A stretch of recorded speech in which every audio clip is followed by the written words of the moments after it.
Let's talk about one of the most emotionally charged subjects there is, abortion, but in an unemotional way. Also, let's not touch on the question that most preoccupies discussion of the subject, whether abortion should be legal or illegal. The only question here is the moral one. Is ending the life of a human fetus moral? Let's begin with this question. Does the human fetus have any value and any rights? Now, it's a scientific fact that a human fetus is human life. Those who argue that the human fetus has no rights say that a fetus is not a person. But even if you believe that, it doesn't mean the fetus has no intrinsic value or no rights. There are many living beings that are not persons that have both value and rights. Dogs and other animals, for example. And that's moral argument number one. A living being doesn't have to be a person in order to have intrinsic moral value and rights. When challenged with this argument, people usually change the subject to the rights of the mother, meaning the right of a mother to end her fetus's life under any circumstance for any reason and at any time in her pregnancy. Is that moral? It is only if we believe that the human fetus has no intrinsic worth. But in most cases, nearly everyone believes that the human fetus has essentially infinite worth and an almost absolute right to live. When? When a pregnant woman wants to give birth. Then society and its laws regard the fetus as so valuable that if someone were to kill that fetus, that person could be prosecuted for homicide. Only if a pregnant woman doesn't want to give birth do many people regard the fetus as worthless. Now, does that make sense? It doesn't seem to. Either a human fetus has worth or it doesn't. And this is moral argument number two. On what moral grounds does the mother alone decide a fetus's worth? We certainly don't do that with regard to a newborn child. It is society, not the mother or the father, that determines whether a newborn child has worth and a right to live. So the question is, why should that be different before the human being is born? Why does one person, a mother, get to determine whether that being has any right to live? People respond by saying that a woman has the right to control her body. Now, that is entirely correct. The problem here, however, is that the fetus is not her body. It is in her body. It is a separate body. And that's moral argument number three. No one ever asks a pregnant woman, "How's your body?" when asking about the fetus. People ask, "How's the baby?" Moral argument number four. Virtually everyone agrees that the moment the baby comes out of the womb, killing the baby is murder. But deliberately killing it a few months before birth is considered no more morally problematic than extracting a tooth. How does that make sense? And finally, moral argument number five. Aren't there instances in which just about everyone, even among those who are pro-choice, would acknowledge that an abortion might not be moral?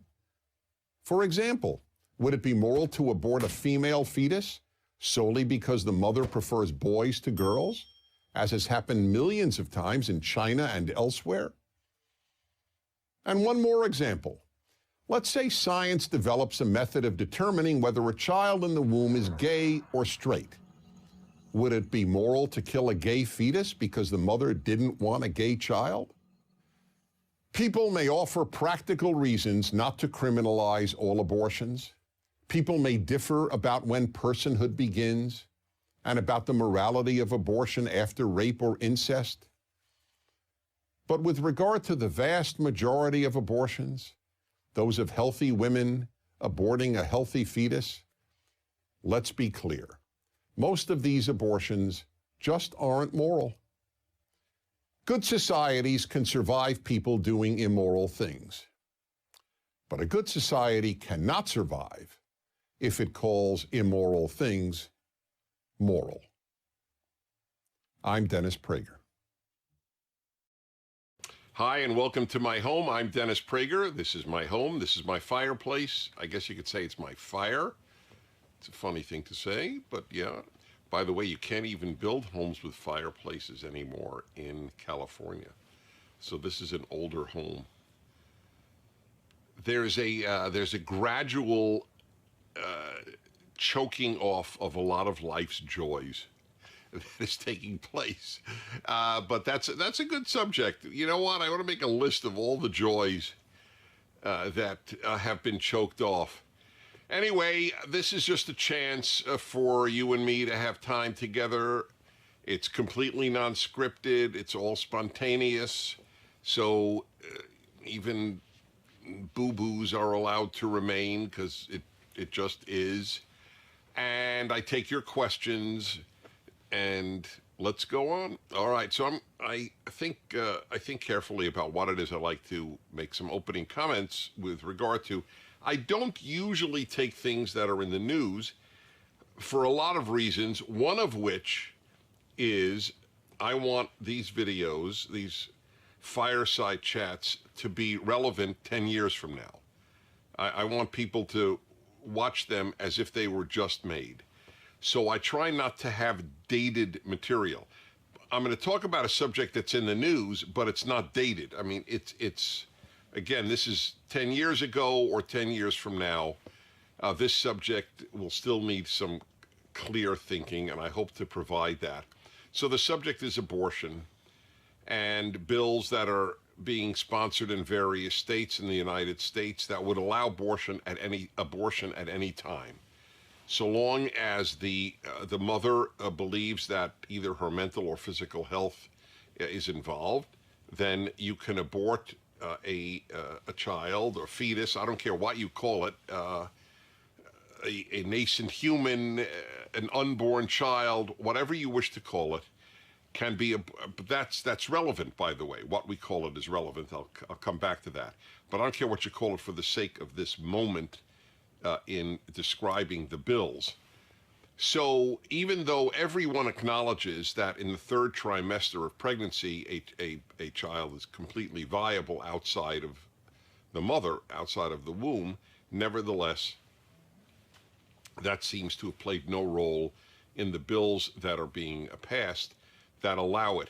And of course, the notion, well, only on the case of where the mother would be mentally or physically harmed, but mentally harmed means that it bothers her.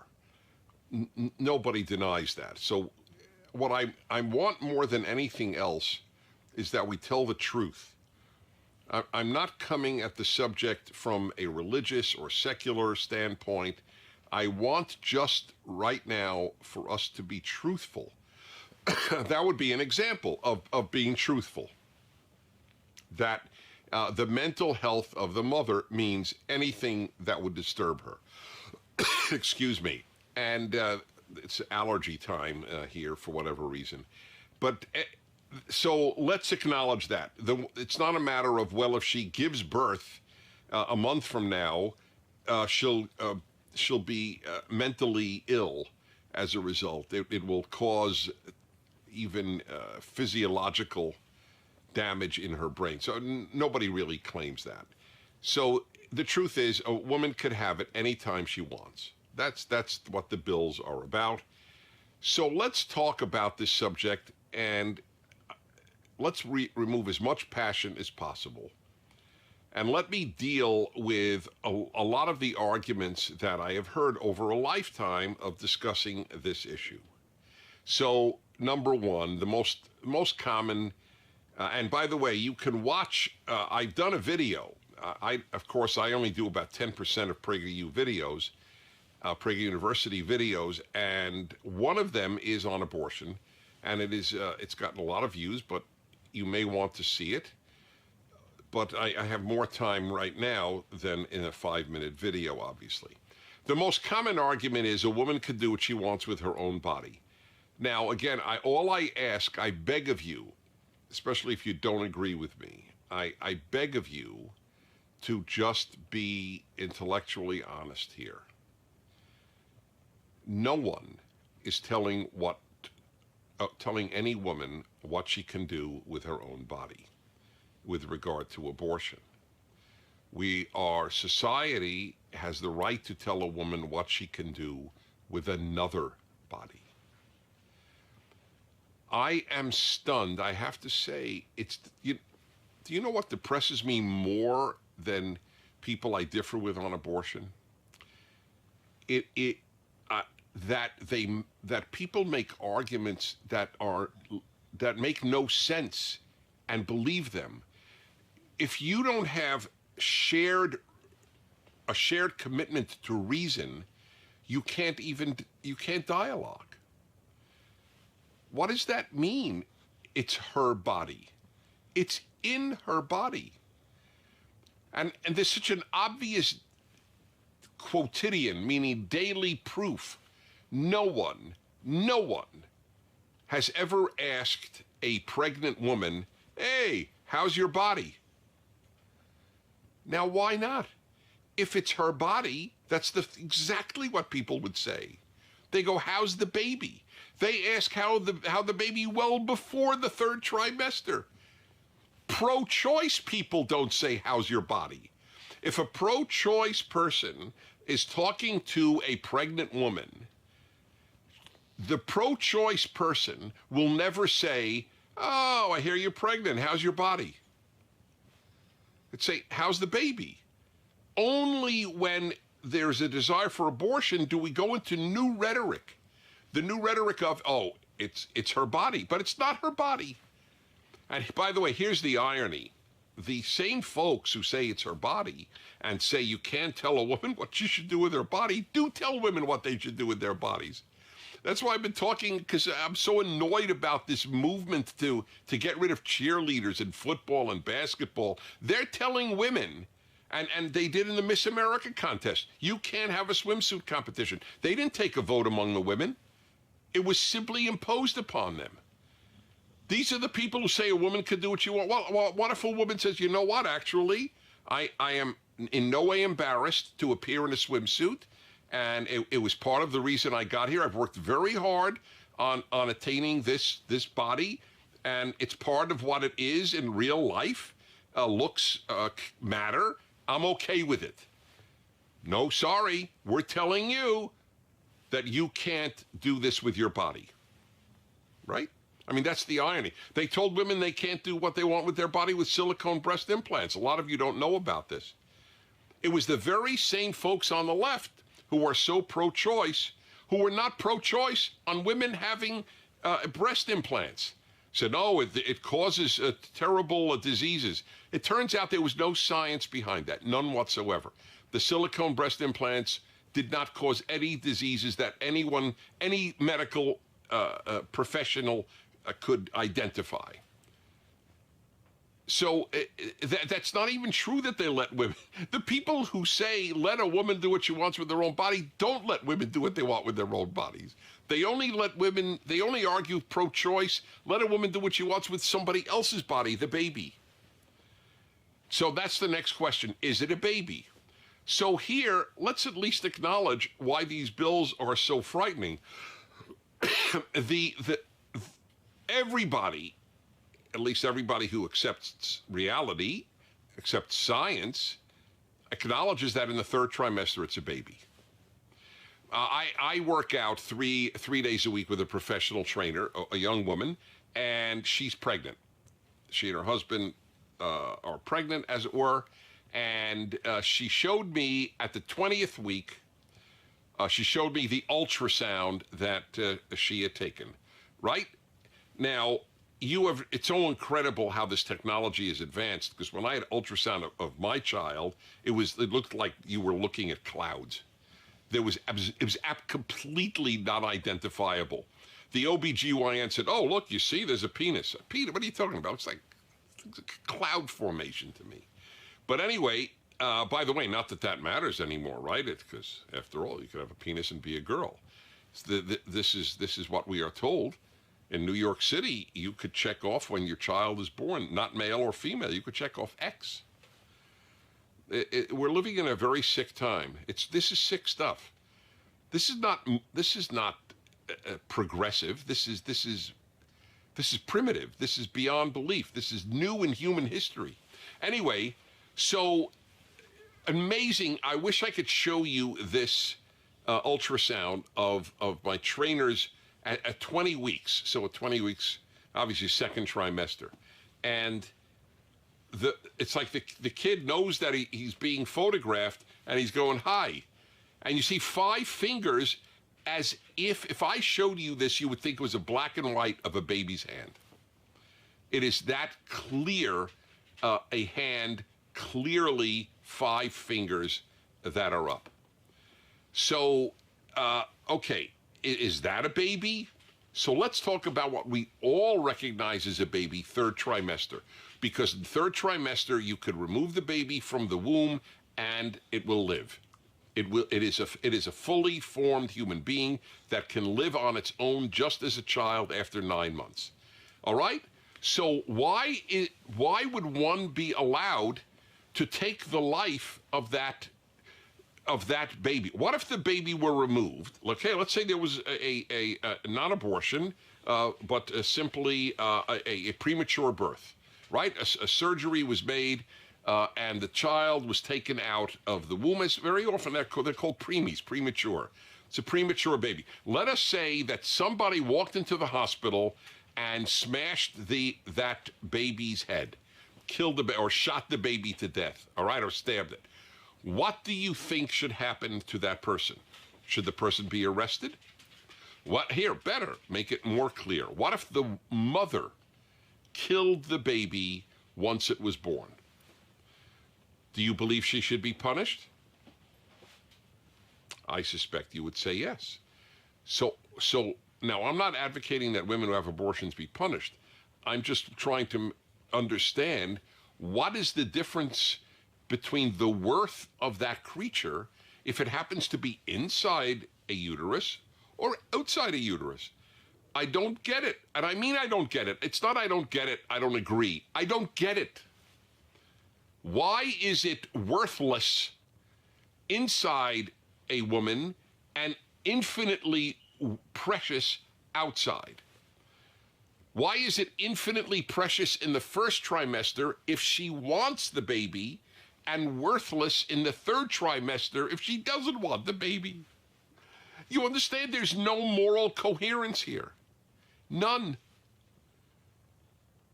That's what all I'm asking. Forget religion. Atheists can make this argument. There was an atheist writer in America named Nat Hentoff who did. Guy was a liberal. He wrote for the Village Voice, a big liberal left paper in New York City. And he said, just on science and morality grounds, I'm against abortion. That I don't believe in God. I don't believe in religion. I don't. There's no argument. There is no argument. Put rape and incest. I'm putting aside that it's so rare that that's the issue. That there's a famous legal doctrine. What is it? Bad cases make bad law, something like that. You can't make law based on something very rare. It's like, look, my best example, seatbelts save lives. Is that true? Yes. Do they always save lives? No. Sometimes they kill people. Sometimes they have choked people to death in an accident. Sometimes they have not been able to be released and a person burned to death in a car because they couldn't get out of the seatbelt. But so you don't talk about that. You talk about the vast majority of cases, seatbelts save lives. So putting aside rape and incest, all right, then I don't know on what grounds does one render this creature worthless. You can't do that to a dog. So and again, if the woman is pregnant and somebody comes and shoots her in the abdomen and the baby dies, they go to prison for homicide. But if there's no hame, then as in Homo sapien, if there's no HOM is the Latin root for person, homicide, side is kill.